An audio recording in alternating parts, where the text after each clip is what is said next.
처음에 인사 얘기만 했었던 우리 신부님의 몽골 이야기 그리고 선교 이야기를 잠깐 듣는 것도 굉장히 좋을 것 같아서 신부님 인사 소개 한번 해주시면 좋을 것 같아요. 네, 안녕하세요. 그 몽골 항올 성모 순천 성당 주임 신부로 있는 홍정수 베드로 신부입니다. 반갑습니다. 신학교에서도 몇 년 같이 이렇게 지냈고 밴드도 하고 저도 뭐 그때 뭐 한다고 뭐 좀 깝죽깝죽거리고 뭐 그렇게 했는데 특별한 분이 누가 있을까라고 생각을 해보니까 지금 몽골에서 선교를 하고 계시는데 여차저차한 상황들 때문에 못 들어가시고 지금 대기 중인 우리 홍 신부님하고 같이 오면 좋겠다라는 생각을 해서 전화를 드렸어요. 그래서 원래 지금도 계속 그러고 있고 되게 당황스럽겠지만 설명을 그냥 대충 했어요. 요나성당 가고 여기 가고 저기 가고 자전거 타고 갈 건데 갈티요? 라고 그렇게 섭외를 했죠. 네. 예. 그거보다 더 조금 말해줬어요. 아 그런가? 뭐라고 했었지 내가? 성지순례 갈 거고 자전거 타고 갈 거다. 시간 되니까.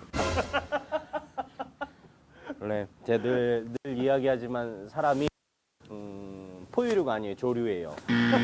자기가 기억하고 싶은 것만 기억하고 있기 때문에 그런 건데 신부님 지내시는 것들도 한번 제가 물어보고 싶었고 또 우리 교구에서 해외 선교하시는 신부님 계시다라는 거를 모르는 분들이 계실 것 같았어요.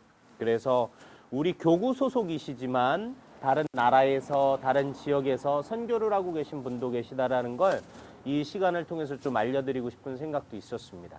그래서 신부님이 지금 몽골 선교 나가신 지가 얼마나 됐죠?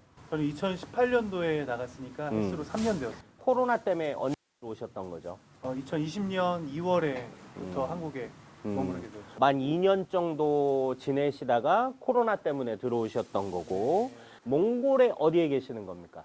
저는 몽골의 수도 울란바토르 한쪽 귀퉁이에 있는 항올 구에 있는 성당에 있습니다. 그래서 성당 이름이 항올 성모 순천 성당이에요. 거기가 뭐 신부님이 처음 가셔서 거기에 성당을 세우거나 공동체를 만든 건 아니죠? 네, 그런 건 아니고 마찬가지 저처럼 대전교구에서 파견되신 김성현 스테판 주님이 2002년도에 처음으로 설립한 성당이고 그 이후로 허우 신부님 그리고 노상민 토마스 신부님에 이어서 제가 네 번째로 주임 신부를 맡아서 사목하고 있습니다. 그곳에서 뭘 하면서 지내는 거죠?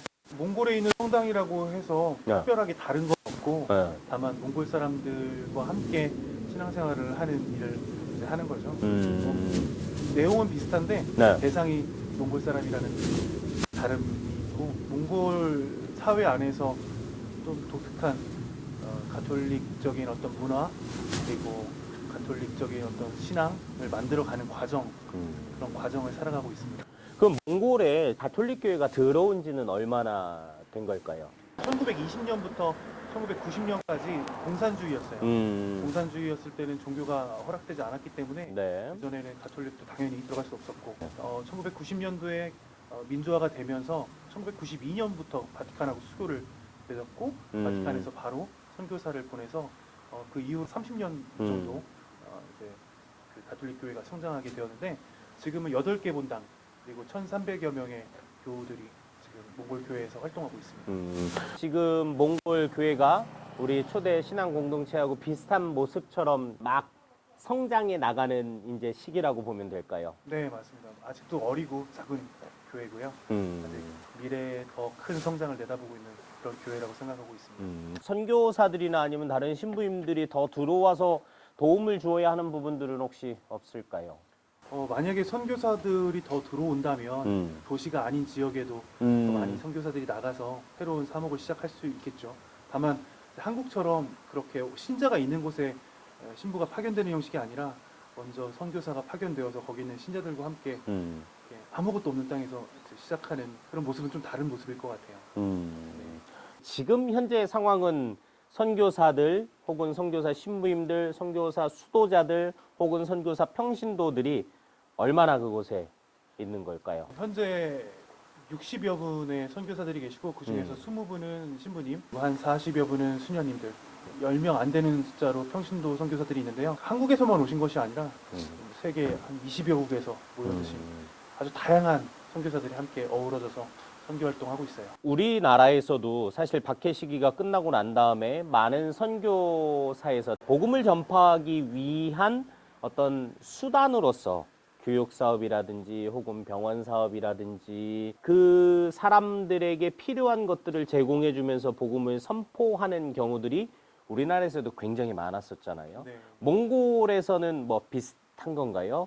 그렇게 좀 가난한 나라들은 정말로 필요한 시설들이 부족하잖아요. 학교라든지 병원이라든지 선교사들이 들어와서 또 선교회가 들어와서 그런 모습을 보면 이런 시설을 하게 될 수밖에 없는 것 같아요. 몽골도 마찬가지로 샬레시오 신부님들은 자기가 잘 자랄 수 있는 청소년들과 우리 학생들을 위한 학교를 만들어서 그 일을 열심히 하고 계시고 우리 사랑의 선교회 신녀님들은 어르신들 돌보는 일을 너무 잘할 수 있으니까 그런 일을 열심히 하고 계시고 각각 공동체에서 잘할 수 있는 일을 맡아서 몽골에서 하고 계시고요.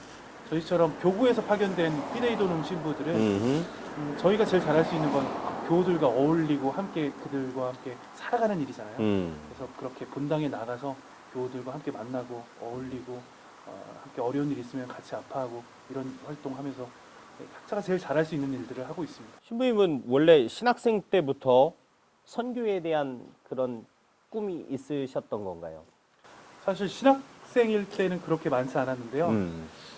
사제가 되고 나서 제가 신학교 영성관 부관장 잠깐 일할 때 프랑스 신부님, 서봉세 신부님과 더 자주 만날 수 있었는데 네. 그때 선교사로서 살아가는 것에 대한 어떤 새로운 느낌을 받게 되었고 또 본당에서 보좌 신부로 살아가면서 우리 아이들에게 그 예수님을 알려주는 게 생각보다 너무 보람있고 너무 기쁜 일이라는 걸 깨달았어요. 예수님을 알려주는 게 아름다운 일이라는 것을 이렇게, 잘 깨달은 다음에 이 일을 내가 또 어디서 할 수 있을까를 고민하다가 혹시 다른 나라에 예수님을 모르는 사람들이 있으면 이 일을 다른 나라 사람에게도 할 수 있다면 어떨까 이런 생각을 하게 되었고 근데 이거 저 혼자 생각일 수 있으니까 신학교에 계신 서봉세 신부님이나 아니면 마침 제 몽골 선교를 잠깐 중단하시고 한국에 연수를 오셨던 김성현 신부님과 이 얘기를 좀 나눴었고 오랜 시간 동안 식별을 한 다음에 지금은 교황청으로 떠나신 용식 대주교님께 저의 뜻을 여쭈었죠. 그랬더니 주교님께서 좋은 뜻이라고 해주시면서 선교할 수 있도록 저를 이렇게 발령 내주셨습니다. 또 나눌 수 있는 부분이 있다면 이야기해 주셨으면 좋겠습니다. 그 몽골에 들어갈 때 가장 부담스러웠던 건 몽골 언어를 배워야 된다는 것이었는데 그렇죠. 그 새로운 언어를 배워야 된다는 부담감이 이렇게 적지 않았습니다. 근데 막상 또 배워보니까 할 만한 느낌도 들었는데 어느 정도 수준이 올라오니까 그 이상으로는 좀 성장하기 좀 어렵더라고요. 그리고 그렇게 배워나가는 과정에 그 스스로 자격지심에 생각하는 오해들 이를테면 이렇게 저를 보고 제가 못 알아듣는 얘기를 하면서 웃거나 그러면 나를 욕하는 게 아닐까? 그렇죠. 막 그런 오해들 자격지심 이런 게 저를 굉장히 마음을 흔들어 놨었어요.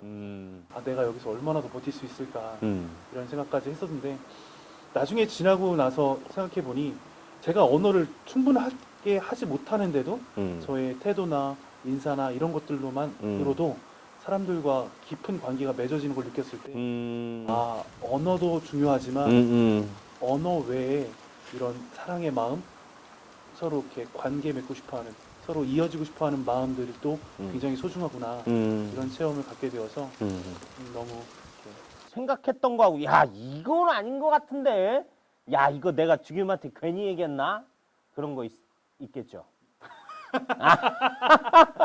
비방용? 이걸 좀 당황스러웠던 적이 있었는데 제가 가난한 사람들 가운데 살고 있다는 걸 잊은 적이 있어요. 뭐냐면 그러니까 제가 이렇게 몽골 겨울이 너무 추우니까 따뜻하게 그 겨울을 보내기 위해서 신발을 하나 샀는데 신발을 산 지 3일 만에 그 신발이 없어졌어요.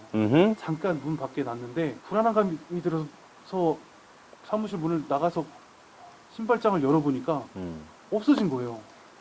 불과 5분 전만 해도 거기에 놨는데 그래서 어떤 생각이 들었냐면 언제나 사람들이 필요한 것을 가져갈 수 있겠구나 나로부터 그래서 그 다음부터는 내가 정말 필요한 물건이면 더 잘 간수하고 덜 필요한 물건이면 덜 간수하고 뭐 이렇게 저의 주변에 있는 물건들을 잘 챙기게 된 계기가 되었습니다. 아, 비싼 거였나 봐요? 비싼 게 아니라 그 물건 하나 사려면 버스 타고 나가야 되고 아, 골라야 되고 음, 몽골말 못하는데 막 식은땀 흘려가면서 음, 이렇게 그 점원과 음, 말해야 되고 그런데 사실 그 값보다 그 과정에서 애쓴 게 너무 아까웠어요.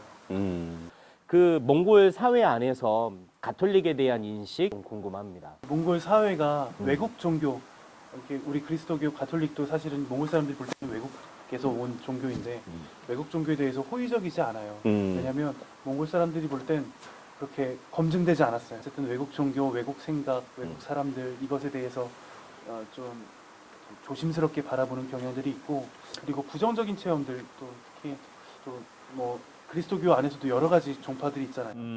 뭐 개신교도 있을 수 있고 아니면 신천지? 신천지 경향의 그런 우리가 이단으로 생각하는 종파들도 있을 수 있고 그래서 얻은 부정적인 경험들이 그리스도교라는 이름으로 다 묶여서 저희는 조금 부정적으로 작용할 때가 있습니다. 그래서 그런 오해들이 좀 있고요. 그리고 아직도 이제 종교를 믿는 사람들은 뭔가 좀 부족한 사람들, 감정에 휩쓸리는 사람들, 좀 자기가 스스로 살아갈 수 없는 약한 사람들이라는 청년들이 어떤 종교 단체에서 열심히 활동한다고 하면 어떤 경우에는 입사하거나 공무원이 되는데 불이익이 있을 수도 있다고 해요. 그 정도로 사회적으로는 아직 이제 그런 편견이 있습니다. 더 많은 청년들이 저희에게 자유롭게 쏟아져서 들어오는 걸 기대하기는 아직은 좀 무리인 것이고 다만 저희가 가지고 있는 고유한 아름다운 활동들 잘 알려준다던가 아니면 이웃들의 삶에 기여하기 위해서 희생하고 봉사하는 활동들을 하면서 그것의 매력을 느끼고 찾아오는 젊은이들이 있습니다. 아직은 많지 않지만 그런 젊은이들이 점점 많아지고 또 우리 가톨릭 교회의 아름다운 그 신앙과 전통 그리고 하느님과의 만남 이런 체험들이 쌓여 나가면 사제성수, 수도성수 될 거라고 기대하고 있고요. 그러나 아직은 좀 그 수가 부족하고 더 많은 청년들을 초대하는 게 필요하다 이런 생각이 듭니다. 우리 청소년들 혹은 청년들이 이거를 혹시나 볼지는 모르겠어요. 근데 본다는 가정하에 네. 그런 선교를 희망하고 있는 이들에게 해주시고 싶은 얘기도 또 있을 거라는 생각이 듭니다. 우리 주변도 물론 그렇지만 언어가 통하지 않고 문화가 다른 곳에 있는 사람들에게 그걸 전하는 일은 정말 특별한 체험이 될 거예요. 그러니까 우리 자신 안에 있는 새로운 나를 발견하고 나와 함께 일하시는 예수님을 체험하게 되고 또 나를 이끄시는 하느님의 손길을 느끼게 되는 아주 귀중한 체험이 될 거고 또 우리의 삶을 어떤 면에서는 더 새롭게 뭐랄까요 성장시키는 그런 충분한 계기가 될 수 있다는 생각이 듭니다. 그래서 각자가 가능한 상황 안에서 선교사로서 그런 마음을 가지고 예수님의 복음을 전하는 일을 지금 시작하셨으면 좋겠습니다. 혹시 몽골 교회에 도움이 필요한 부분들이 분명히 있기는 있을 텐데 그렇게 하려면 어떤 방법들이 또 있을까요? 첫 번째로 몽골 교회가 가장 필요한 도움은 영적인 어떤 연대와 그 응원인 것 같아요. 그래서 우리 정말 세계에서 가장 작고 어린 교회 중에 하나잖아요. 여러분들 기도하실 때 몽골 교회에 있는 교우들 또 청년들 위해서 기도해 주시면 정말 감사하겠고요. 두 번째로 혹시 어떤 물질적인 후원 원하시면 저희 성당에서 운영하는 후원회가 따로 있고 각각 성당마다 그렇게 후원회가 따로 있는데 저에게 연락 주시거나 아니면 제가 운영하는 채널에 댓글을 달아주시거나 이렇게 어떤 식으로든 연락을 주시면 제가 안내를 해드리도록 하겠습니다. 뭐 아직 정확하게 체계가 잡혀 있는 후원 시스템이 아니라 그냥 전화 주시면 제가 안내해 드릴게요. 전화번호는 여기서 공개할 수 없고 신부님 그 채널 유튜브 채널 뭐라고 치면 나오죠? 몽골 항올 성당 맞나요? 몽골 항올 성당 혹은 몽골 항올 성모 승천 성당 혹은 몽골 성당 이렇게 해서 치면 신부님 얼굴이 나갈 거예요. 주일날마다 이렇게 미사하시죠 지금? 지금 한 달에 한 번씩 그 몽골 후원회 분들을 위한 미사를 하고 있고요. 네. 주일마다 하던 건 이제 몽골에서 미사가 다시 시작되면 아하. 괜찮습니다. 오늘 내일 함께 해주시면 감사드리고 고맙습니다. 뭐 얼마나 이 짧은 시간 안에 신부님 선교 얘기나 또 몽골 교회에 대해서 많은 이야기는 하진 못했지만 또 우리 교구에서 이렇게 신부님 나가셔서 몽골 선교를 하고 있다라는 그런 부분도 있는 것이고 또 잠깐이지만 신부님께서 하고 계신 일들 이렇게 있는 것이고 무엇보다도 가장 중요한 건 물질적인 도움보다는 아주 작은 공동체, 어린이와 같은 공동체를 위해서 우리가 함께 기도해야 된다라는 것. 코로나 때문에 성당 안 나가시고 기도 활동 중단하신 분들 많이 계실 거예요. 그런 분들 혹시나 이걸 보면 다시 시작하셨으면 좋겠고 몽골 교회도 이제 걸음마를 시작하는 거니까 우리도 다시 자빠졌으면 있나갖고 다시 걸어가면 되는 거니까 뭐 문제될 거 있습니까? 없습니다. 좋습니다. 화나셨어요? 아니 그냥 볼륨만 높인 거예요. 네. 끝내려고 네. 마무리하는 겁니다.